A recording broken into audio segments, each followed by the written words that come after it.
A golden aura erupts around Fang Yi as he activates his own spiritual protection. His eyes glow with a golden light, but he realizes with a start that the dark energy has pulled his consciousness into a vision of the past.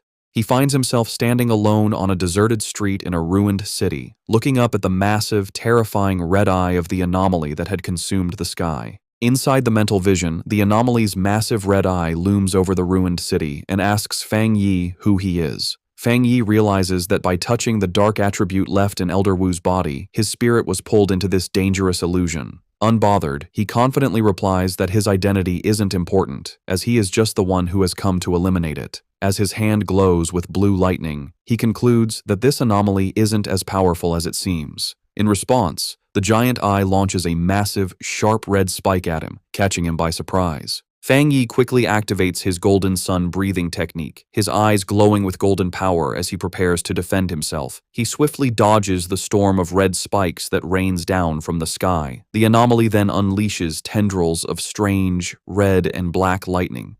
Fang Yi notes that this strange lightning is as strong as the divine thunder he absorbed on Yuhuang Mountain. The anomaly reveals its true form, shifting into a huge swarm of countless insect-like creatures made of pure dark attribute energy, swirling around a central red eye. Fang Yi recognizes that each of these creatures is as strong as the monsters from the Dark Tide, and he understands there are tens of millions of them. The entire swarm then comes down on him like a terrifying vortex. In response to the huge threat, Fang Yi summons his flaming sword. Facing the monstrous swarm, he declares that his only option is to wipe out these pests.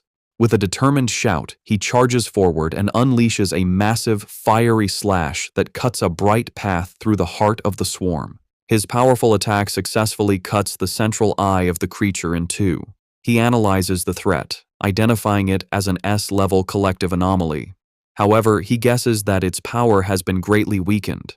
Maybe because it's an illusion, or because of the purifying effects of the shizai flower that was already used on Elder Wu. The two halves of the swarm fall to the ruined city below, exploding on impact. Fang Yi lands on a rooftop, looking over the remains. He guesses its current power is around A level, and reflects with awe that this is the city-destroying disaster Elder Wu faced alone. Fang Yi realizes the threat is even greater than he first thought. Gathering dark, swirling energy in his hand, he unleashes his own dark attribute technique, the limitless dark world. A massive vortex of pure darkness erupts from him and begins to absorb the insect-like anomaly. The creature is shocked, realizing its opponent is not human. With a confident smirk, Fang Yi simply replies, "Guess so." He shouts a command to open, and his dark vortex fully absorbs the rest of the S-level anomaly. As the last of its energy fades, a final warning message echoes through the void: "We will be back soon." Fang Yi floats inside a sphere of his own dark energy, thinking the final message must have been a piece of the anomaly's consciousness. He considers the warning use of the word "we" and wonders if this means other similar disasters are waiting to appear. As the illusionary world roars and begins to fall apart around him, he decides it's best to leave and think about it later. His consciousness returns to the real world with a jolt. He immediately reaches into Elder Wu's body and begins to pull out the corrupting dark attribute energy. A mass of dark purple energy, crackling with his own blue lightning, is pulled from the Elder's chest. To contain the dangerous substance, Fang Yi uses his 9 Dragons Skyfire sealing art, trapping the energy inside a sphere of red, fiery chains. Holding the sealed orb, he explains to a stunned Jiaolan that this is the dark attribute remnant left in Elder Wu's body.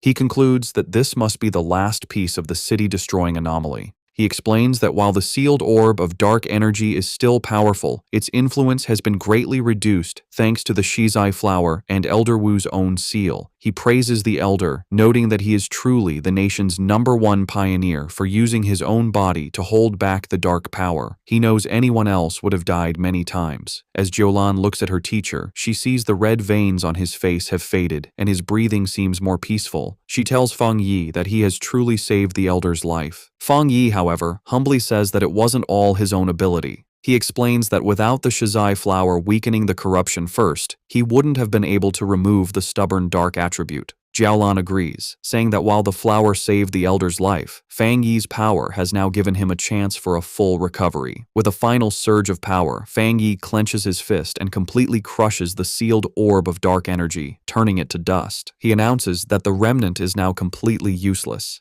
He then tells Jiaolan he has one more thing to tell her. He reveals that in the mental illusion, the remnant of the dark attribute anomaly warned him that it would return. He concludes that they must always be prepared, as they can't let an old man who has just recovered from a serious illness fight on the front lines again. Jiaolan confirms that she knows, as she has heard the rumor before. When Fang Yi asks her what she means, she explains that the monitoring departments of the military and the association collect data on spiritual energy changes. She reveals a rumor based on this data. With the current power of the Xia nation, they might not survive the first year after the full spiritual energy revival. Of course, she adds, no one believed it.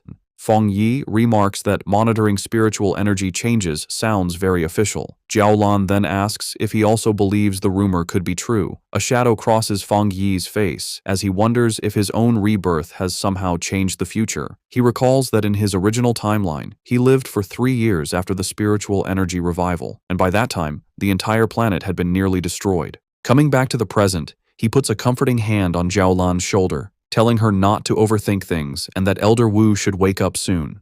He looks at her with a serious expression and makes a solemn promise. If the disaster does return, he will stand with them and fight. He knows that the final battle against the great disaster will come, sooner or later. He declares with fierce determination that this time, he will change everything. Later that night, Fang Yi is back at his apartment. He sits meditating on his couch, surrounded by the swirling energy of his new dark attribute. He thinks about his recent battles, feeling that after his 2 fights with S-level anomalies, he is close to breaking through to the 2-star spirit creation realm. However, he knows the full spiritual energy revival is coming fast, and even with his new dark attribute, his current strength is not nearly enough. He thinks about the terrifying power of the anomaly he faced in the mental illusion, realizing that even when it was weakened, its true power was immense. His thoughts are interrupted when he notices the potted plant he had left on his table. The obedient little white flower. He speaks to the glowing flower, telling it that it's not easy to carry around and admitting it was his mistake for not bringing it with him on his last mission. Smiling, he picks up the plant, which seems to brighten up, and tells it that he regrets not giving it a chance to level up. He then decides to take it out for a walk. Fang Yi heads to the back mountain, his private training ground.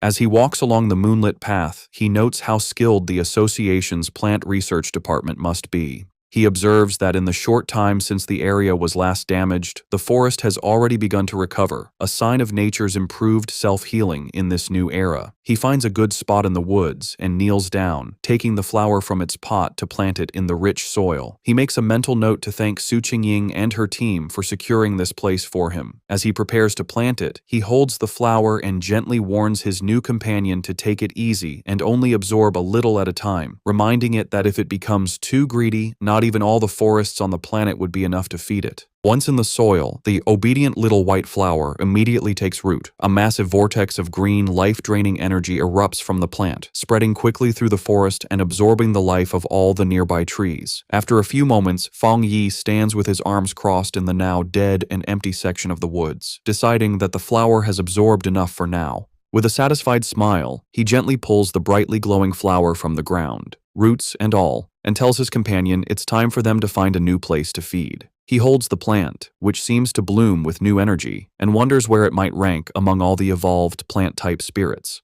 He concludes that with its powerful desolation attribute, it must be at least an A-level threat. As he walks along a dark ridge, he notices the deep silence of the forest, and realizes that all the animals that once lived there must have fled in terror from the flower's power. His thoughts are suddenly interrupted by a loud, ferocious howl that echoes through the night. Fang Yi's expression hardens as he recognizes the sound as the howl of a wolf. On a nearby cliff, against a blood-red moon, a pack of monstrous wolves with glowing red eyes gathers, their forms shifting and growing. Fang Yi realizes with alarm that the wolf pack is in the middle of a dangerous evolution. Thanks for watching. I'm going to see you next video.